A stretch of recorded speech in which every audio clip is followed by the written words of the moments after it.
Welcome to the Live Full, Work Fun podcast. This is the show to encourage you to live your life to the fullest and do fun work that fuels your lifestyle. Hi, I'm your host, Gayla Scrivener. Every week, you'll be introduced to amazing guests, useful resources, and inspirational stories. You'll discover opportunities and perspectives to shape your version of living full and working fun. Hi there, and welcome. This is the show where we explore topics that help you create your lifestyle to live full and work fun. I'm Gayla Scrivener, joined by my co-host, Fran Groesbeck. Hi, Fran. Hey, Gayla. Well, building trust is an important piece of a lifestyle to live full and work fun. And the definition of trust is the firm belief in the reliability, truth, ability, or strength of someone or something. And we basically, you and I, translate that as how we keep our promises. And last week, we kicked off our Building Trust series with talking about how building trust all starts within ourselves, right? I mean, everything in life starts with how we react and how we move forward. So if you didn't catch last week, I encourage you to pop in and listen to last week, because it all starts within ourselves. But building trust is important in 4 areas. That's what we believe. I don't know. We always go in 3s or 4s, don't we? Yeah, we have 4 pillars on everything. It holds it up. It's better than a 3-legged stool, a 4-legged stool. Yep. But building trust is important in 4 areas. We defined it, and it's important in ourselves, our team, our customer clients, and our prospect and followers. And today we're going to focus on team trust building. So let's just dive right on in, Fran. And what does it mean to build trust with your team, and why is it important? So for me, my team, and I think this goes for a good part of your team, all virtual. They're all remote. So trust is key. Knowing that they're doing what they need to do to earn the hours and doing the hours and putting the work in. And I have flexibility, but there's just this trust that they're, we're solopreneurs. This is ours. It's and not to relate it to money, but it's our dime, right? And knowing that they're giving us what they're supposed to, or that they're earning that trust between us, eventually develops into this stronger bond where I'm going to give you more responsibility. I'm going to give you even more elevated tasks. So earning my trust, building that trust early on between myself and the team members is critical because of the remote working. And it's an overall feeling I talk about a lot, that it's all personal. Building trust with your team takes pressure off worrying about things that you don't need to worry about. So it frees your energy to focus on growing your business, growing your clients, because you're not always double checking. Are they doing what they're supposed to be doing? Did they follow the processes? Did they submit their timesheets? Did they update the project management system? If you don't have to waste time over there tracking and chasing, all of a sudden the trust builds, more new things come about, and you're now growing and working together on the real part of why you're there. Let's break that down a little bit. And we're talking about teams and us being, I guess, micro business solopreneurs. We do have a team. So we're all small business, but team can be employees. It can be subcontractors, which that's a part of your team. Actually, friends and family in our life, that's a part of our team. I believe that our team constitutes our inner circle of folks that help us grow and succeed. So I kind of broaden that team. But I wanted to unpack what you said.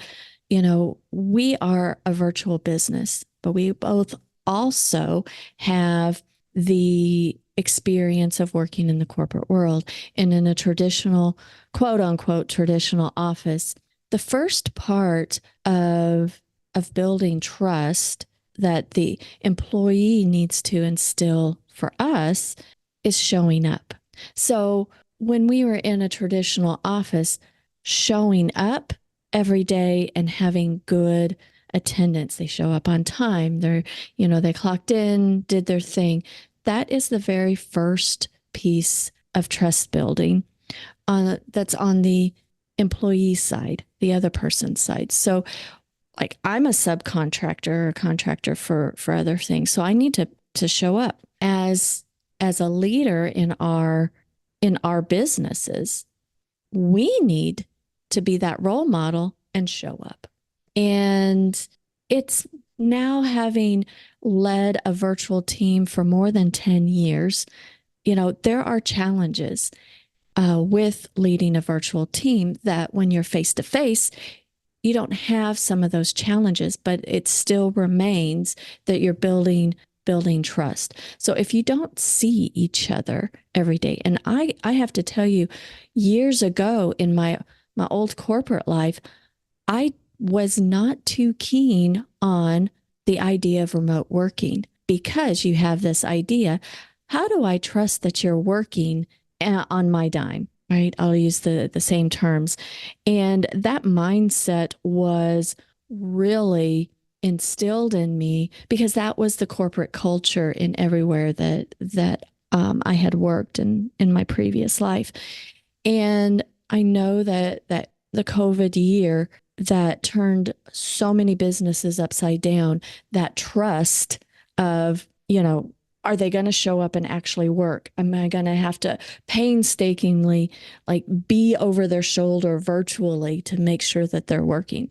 That there were fears happening out there. And we as leaders of our own business need to build in, I'm going to use your term that we talked about off camera, rules of engagement on what does it mean that what I will do, what the other party will do, rules of engagement in this relationship that helps signify trust. And when you're working, whether you're virtual or in person, yes, the very first thing is showing up, but communication is that second thing. And in the virtual world, communication is that much more amplified, because through communication, how do you build that trust of showing up? So some mechanisms, like you have some built-in mechanisms in your rules of engagement of like you log in into your account, you do a daily Slack message to say, hey, this is my focus for today. And then you have a follow-up in Asana for messaging. Do you have for us, for my virtual team, we have a weekly sync meeting where everybody shows up. We use Notion as our meeting notes and we pour our information. It's important to know what's on our agendas, because I think that we as leaders do not need to micromanage. All right. So we need to build in communication factors so that we aren't worried. Are they doing their job? And Robert, my husband, often says, you never know anything unless you ask. So we just need to get clarification instead of stew and think, oh man, are they actually doing what they're doing? Just be clear. Even though in our business, sometimes we ourselves are not clear, be human and just go along and talk about, the uncertainties of the project or the uncertainties of things. So everybody just knows where they stand. I love what you just touched on, especially as we get into these next three parts of trust building, where there's another component involved, right? So the first one we did was about ourselves, and they're all connected. So with the one that we did last week, if we now have learned our lesson and we come into every day with a full cup because we've been treating ourselves right and keeping our promises to ourselves, we now are better leaders in our businesses. We're better leaders in our families, in our lives, right? And it's a two-way street. You touched on something. It's also important for us to earn their trust, show up. It's so I was raised a little bit do as I say, not as I do. No, we need to do it too. So, and I'm going to admit this, I'm going to confess my fault. I was not great at keeping my time in our time management system. Shout out to Harvest. Um, and I realized it's not just, and they can't see my timesheet. That was more for me to say, I want to lead by doing the same things I ask of my team. So it was the one missing piece of the process that I wasn't doing. And I will tell you another thing about the two-way street and learning and asking questions. My team has taught me how to better use my project management system by giving them the freedom and not dictating. It's not a dictation how to use Asana. It's a, hey, this is what I see. Over the last year, we've evolved and they helped me implement now, next, and future into the system. We use now, next, and future, but this was like, how do we integrate it into an existing platform? They helped me find that groove. And each of them brought a different piece of the puzzle because I trusted them to, and I do this a lot with them. I'm like, what do you see? This is what I see. Now you guys go run with it, because they feel that I trust them on this management level task. What I get back is amazing. And I'm really proud of them for sometimes saying, Fran, the way you had it wasn't right. And being able to say to me, right, like, you're wrong. And on that communication tool, either way, whether you are an employee or the employer listening to this podcast, you don't know what you don't know. Ask. If you're starting to assume, if you're starting to wonder, ask. And on the employee side, know this, to an employer, to me, when you ask me questions, I think it is the greatest strength because it shows vulnerability and it shows you're willing to be vulnerable with me and tell me something you don't know. And that is so admirable to me, that you're willing to ask questions and learn and you're open to learning. So a lot of people are taught you're just supposed to go figure it out yourself. Don't ask questions. We're taught the wrong thing about asking questions. We're taught that it makes us seem like we don't know what we're doing. Completely untrue. It makes you seem like you're open to learning. So those are two big things for me. I want to dovetail on that, but trust is a mutual thing. And we as leaders in our business also need to be open in asking questions. We don't need to be the person. I mean, that opens up the trust of those that work with us to feel comfortable that they can answer or ask questions, because you're opening up, you're open to learning, you're open, and you don't have to have the answer. As the leader, you should not and do not need to have the answer to everything. When you trust by asking your team or particular team members, what do they think, or what course of action would they take, and getting their advice, they feel important, and they are important.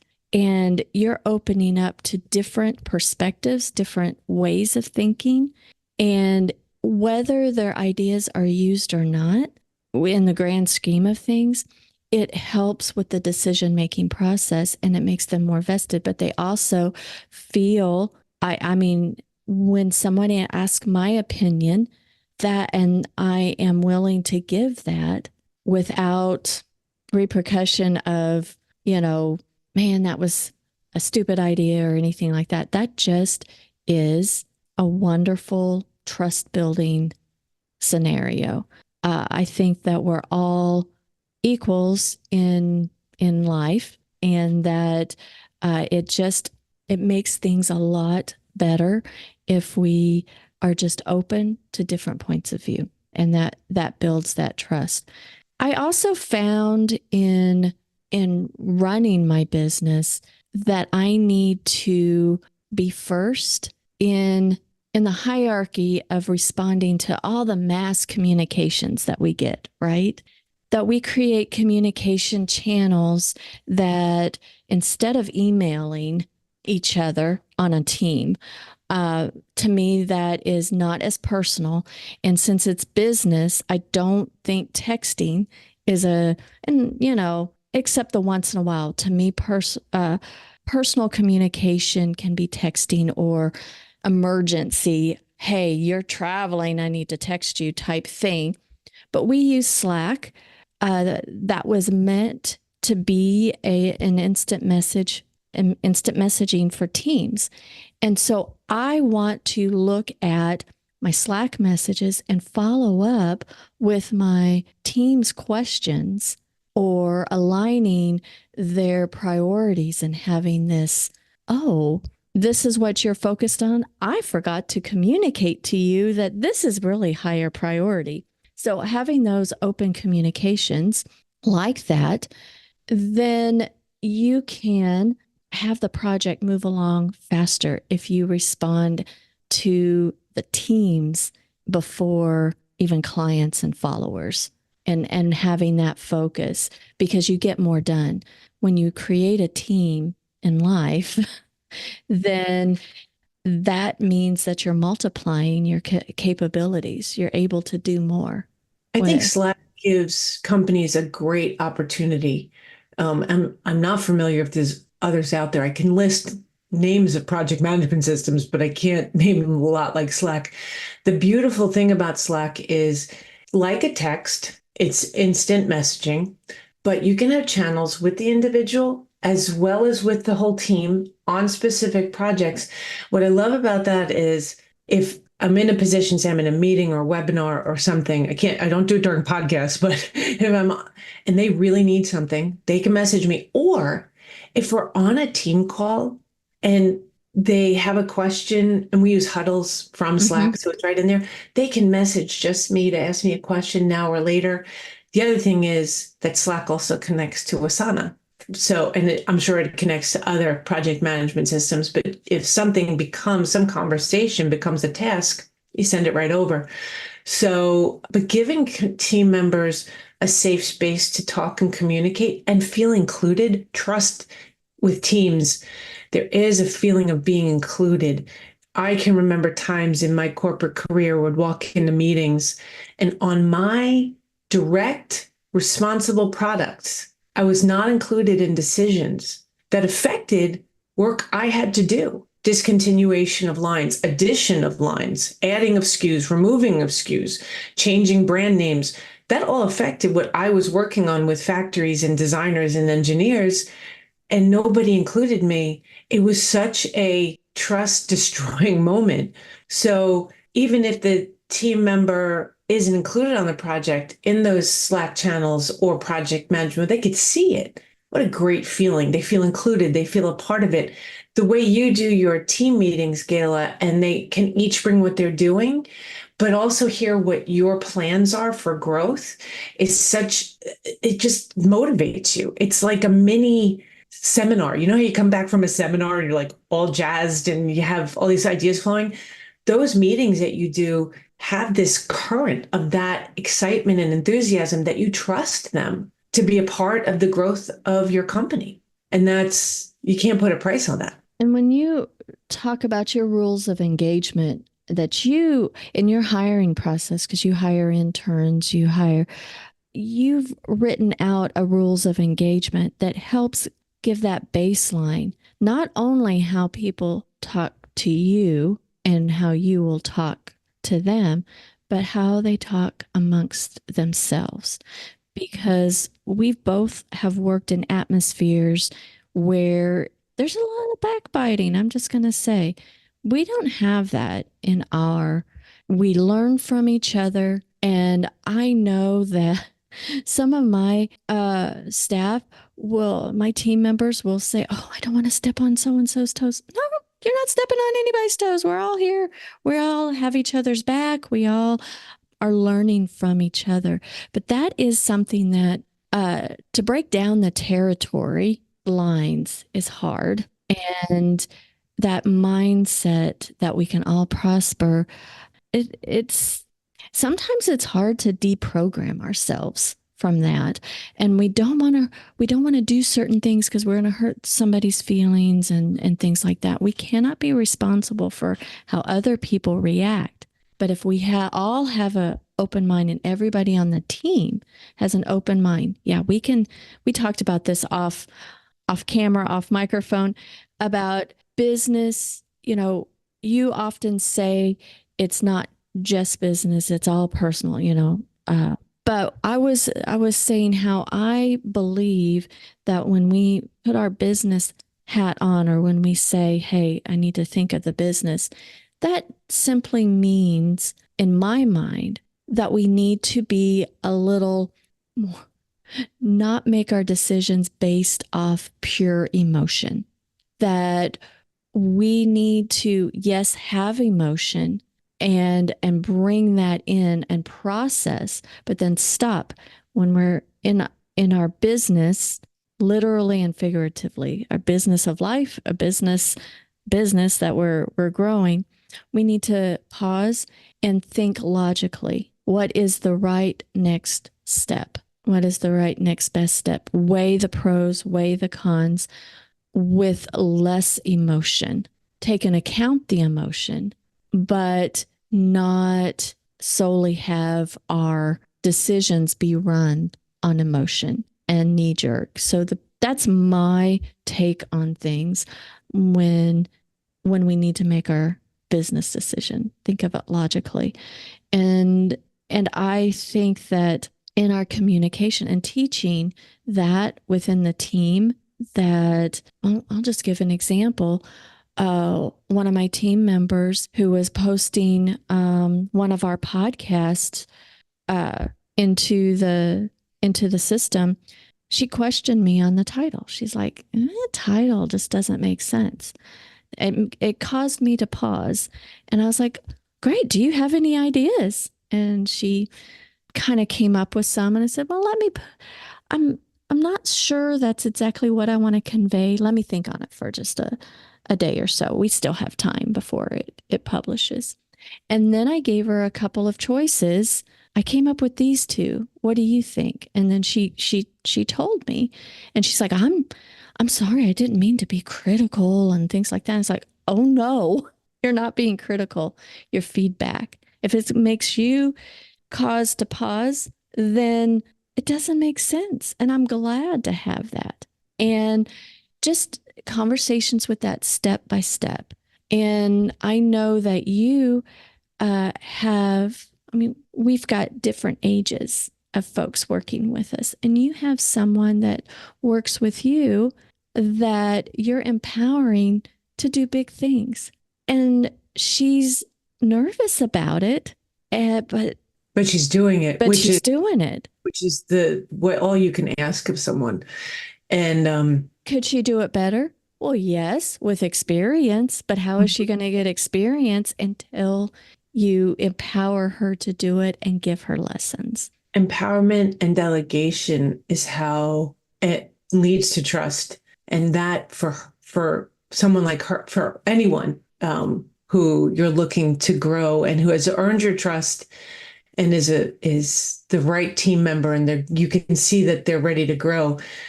That's through trust. Me trusting her to do something is the way I build her empowerment. And every time you delegate, you build their empowerment. You lift them up. Wow, Fran's trusting me to do this. Wow, that's awesome. I'm going to do it great. I'm going to do a great job, because I want to show her that I can do more and I can do it again. And we didn't get to hear, we didn't do our first, even podcast together and sound like this. We didn't do our first meetings. Yeah, the only way you get better and get stronger and learn your way is to try. And if I'm always on doing things with her and not letting her do things herself, she'll never learn. So I want to empower her to learn. And, Gayla, you touched on something about, the constructs that we're under. We're taught a world of territory and competition from school, from everywhere, from sports. We are taught territory competition, territory competition. We talk about this all the time. In my adapt and flow strategy process, I don't talk about competition till the end because it's about you and your company first, learning from and watching, yes, but you don't want to mimic someone else. That's not you. It'll never come across right. It's the same for our teams. Let them be themselves. Build cooperation over competition, build positive, constructive growth from that. And that is where all the good stuff comes from. And when I say it's all personal, I agree with you 100%. The reason I say that is more of an anti-culture to the corporate world. Because in the corporate world, we are taught no emotion, but we are feeling beings who think, right? So what it's all personal is to stay in that middle ground. Don't go all emotional, don't go zero emotion. You're allowed to have feelings. You're allowed to have emotions. But when you go to respond, make sure that it's separated. Make sure that I love what you said. That moment when that coworker, when your teammate said to you about the title, you weren't sure how you were feeling about what she said. Give me a night. Maybe somebody says something that angers you. Maybe somebody says something that hurt your feelings. Have the awareness to go, wait, I'm in my emotions right now. And pause. Let's talk about this tomorrow.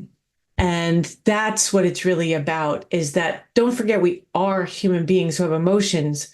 Don't let them drive what we do, and don't remove them completely and say, well, I'm going to operate with zero emotion. You move through it and then you respond through thoughts. Our thoughts change everything. So processing like you did that time with that title, that builds trust too. Because you didn't just snap back and go, oh, I don't like what you're saying. Oh, that doesn't feel right. Oh, like you didn't give this reaction of that would put the other person off from ever making a suggestion to you again. You were like, interesting. I respect that you got a vibe from this. Let me think about this. Trust right there. So there's all these different ways that we can build trust with our teams, even in little moments like that. And I think that within ourselves, and I love your rules of engagement because that helps. There's just a few little processes on working with you that it puts your mind at ease. Hey, that communication bridge is being forged.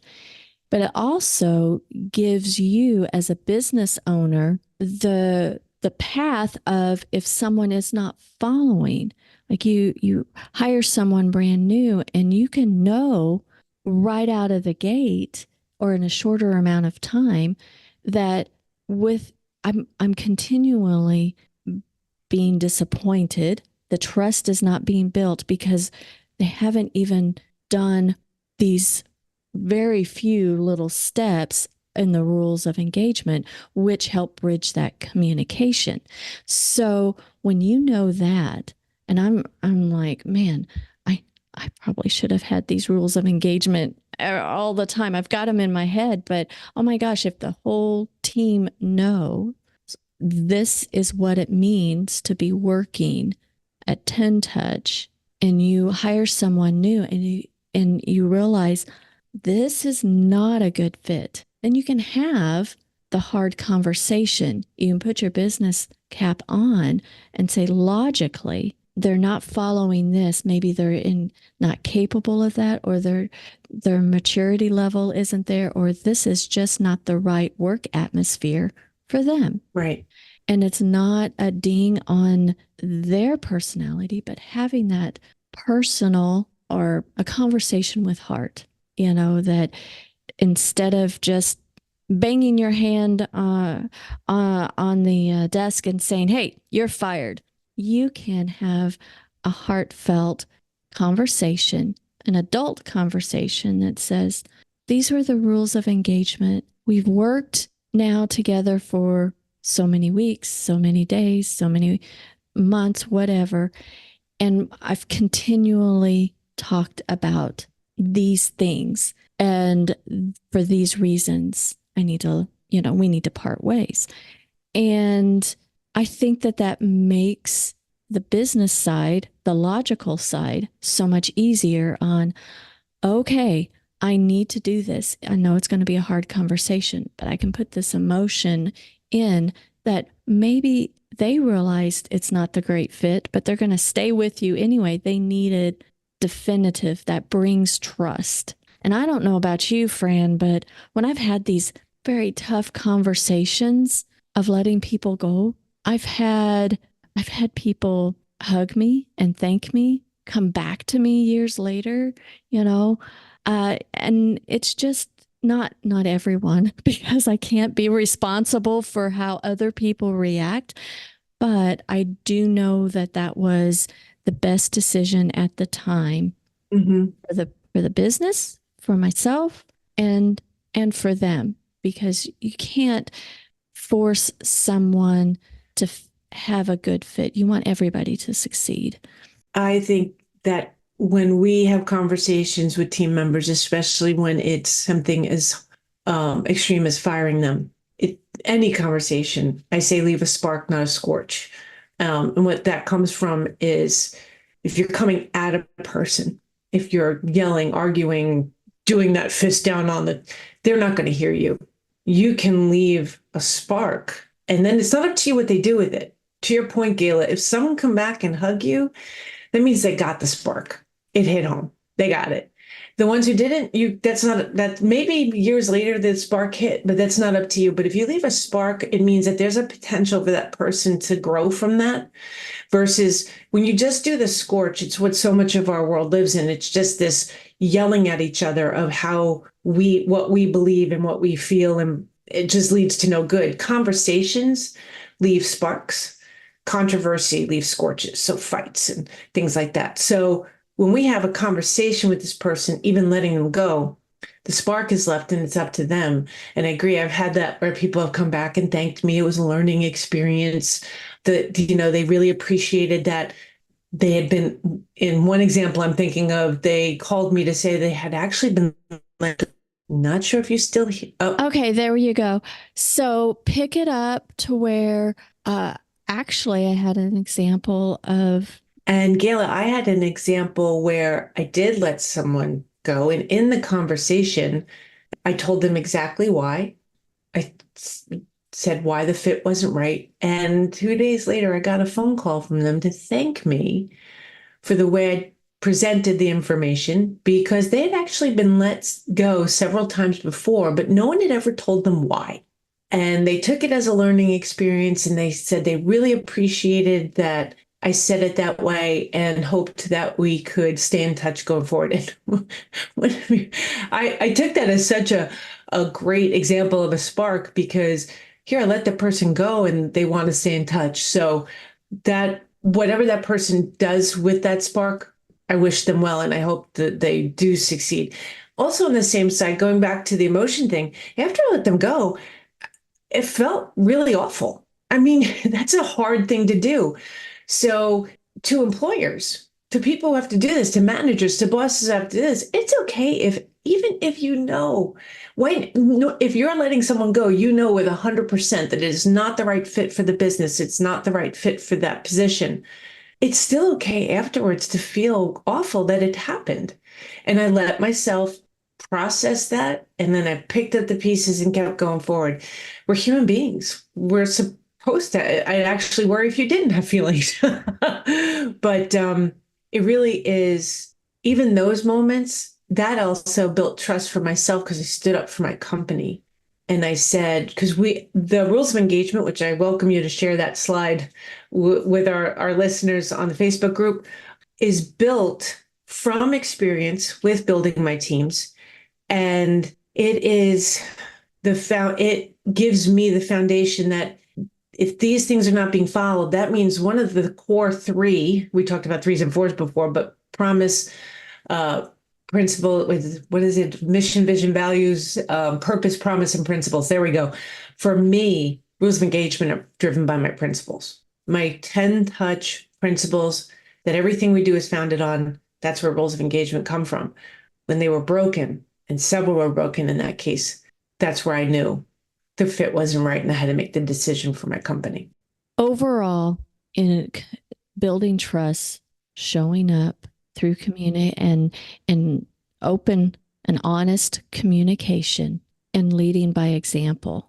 And it all starts within us. We have to show up and have an open mind in our communication, and so that we can make good, solid decisions. And it's a mutual relationship, right? So as an employee, and especially in a virtual world, but if as an employee working for someone else, whether you're a subcontractor or not, or even in your family life, if you don't show up, if you're in person, then you don't even know. I know that in the in-person world and an in-office world, if someone continually is late or they just don't show up for work, then that is grounds for dismissal. In the virtual world, we always, it's just human nature, putting stories in our head. And as a business owner, if we don't actually physically see that person every day or talk to them physically every day, then we think, well, they're not even working for us. They don't care about our business and this, that, and the other. So we start painting stories. So as someone that's working for someone, if you engage in opening that communication and bridge that gap, that you're showing up when you're supposed to be showing up, then that puts the employer at ease. That, yes, I can trust, I can be more open, I can give them more responsibilities. And that is part of that open communication, because we all need to, and especially even sitting in the employee's seat, we may always, and you may have someone that always feels like, okay, I don't really know where I stand with the company. It's up to us as a leader to reassure them, to guide them, to let them know where they stand and how they're doing. Don't want to be that person like, oh, I just like your example, that person had been let go of other positions more than once, but he never knew why. If you never know why, how do you learn and can be a better, serve better in the future? But we've gone over the whole gamut, right, Fran? So I think that we should continue the conversation in Facebook. We've got the Facebook group, the Live Full Work Fun Facebook group. Hop over there and tell us what your thoughts are in building trust with your team. Well, I appreciate you listening. And until next time, have a fantastic week. Live full, work fun.